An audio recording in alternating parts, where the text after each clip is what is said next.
পুলিশের হয়রানি কি? পুলিশ পাইলে আমাদেরকে বিরিয়ানি পায় মনে হয়।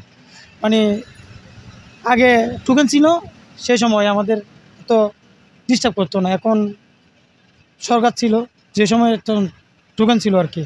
এখন টোকেন নেই, পুলিশও হয়রানি বেশি করতেছে। এখন আমাদের যেখানে পায় সেখানে ধরে পুলিশে 2-3 হাজার টাকা নিয়ে ছেড়ে দেয়। এটা একটা চাঁদাবাজি না? এটাও একটা চাঁদাবাজি। তা কীরকম বলো? আমরা দিন আনি দিন খাই, এটা আমরা কোত্থেকে ভালো পেলাম? শান্তিভাবে যদি চলাফেরা না করতে পারি, এটা শান্তি বলে? এটা ঠিক বলে? ঠিক না। 5ই আগস্টের আগে এত সামনাসামনি আসে নাই। এখন চাঁদাবাজি বেশি হয়, এখন বেশি, আগের চেয়ে এখন বেশি। নিরাপত্তায় ছিলাম, আগে সত্য নিরাপত্তায় ছিলাম, এখন নিরাপত্তায় নেই।